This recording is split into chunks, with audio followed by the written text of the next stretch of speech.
Баршаңызға қайырлы күн достар.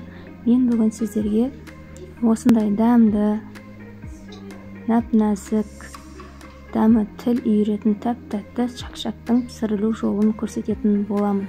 Бұл шақшақ өте оңай әрі тез дайындалады. Қонақ келген кезде бірден дайындауға болады. Менімен бірге болыңыздар. Ол үшін бізге ұн қажет болады, жұмыртқа, мед және күнжіт и ас содасы және тұз қажет болады. Енді ең әуелі жұмыртқамызды жарып аламыз.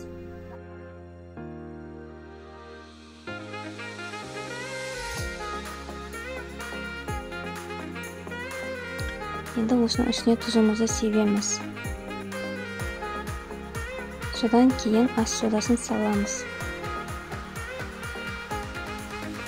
Әрі қарай венчиктің көмегімен жақсылап араластырамыз.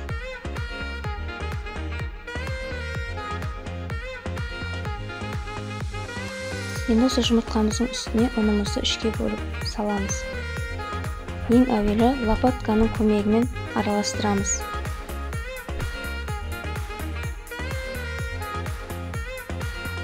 Тағы да ұнымызды салып, әрі қарай араластырамыз. Енді бізге лопатканың қажеті жоқ, әрі қарай қолымызбен жақсылап илейміз.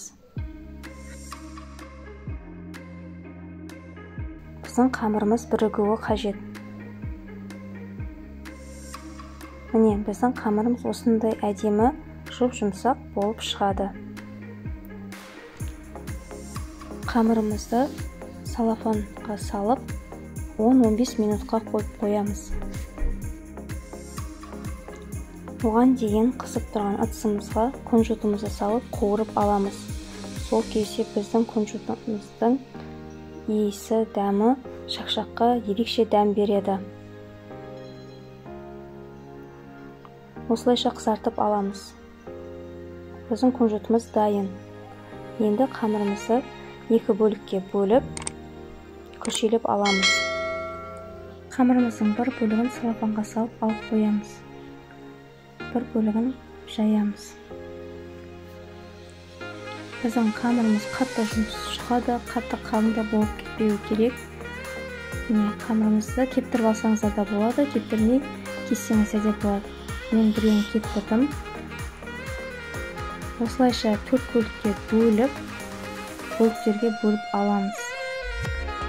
Оны лапша кескендей етіп, шұқалап кесіп шығамыз.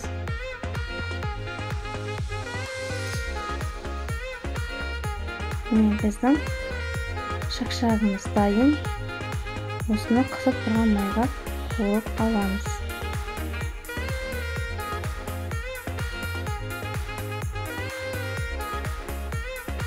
Қалған қамырымызды осылайша қойып аламыз.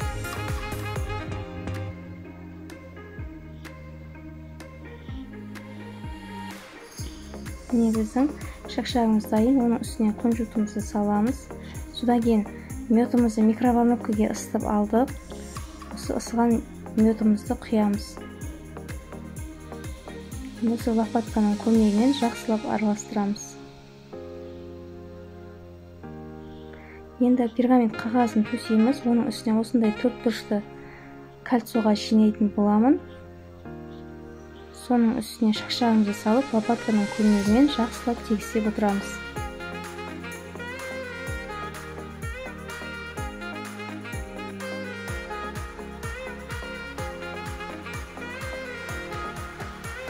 Әрі қарай қолымызды мұздай сумен сулап, үстінен басып шығамыз. Содан кейін тоңазытқышқа 2 сағатқа қойып қоямыз. Біздің шақшағымыз қатуы қажет. Міне, біздің шақшағымыз дайын, 2 сағат өтті. Енді жаймендеп кольцодан шешеміз.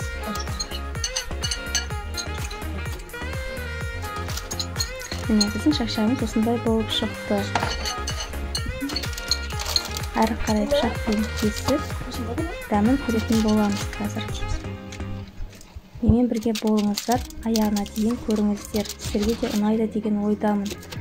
Бұл шақшақ өте дәмі, ерекше, шайға кете беретін сондай тәтті десерттердің бірі десем де болады. Міне, біздің шақшағымыз осындай болып шықты.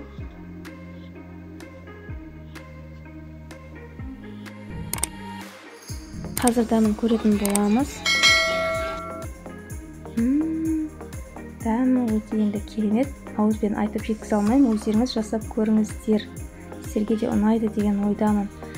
Қонақ келген кезде тез әрі жылдам дайындалады. Бұл шақшақты бір жеген адам тоқтай алмайды. Сол себептен тоқтай алмай жатырмын. Сіздер де жасап көріңіздер.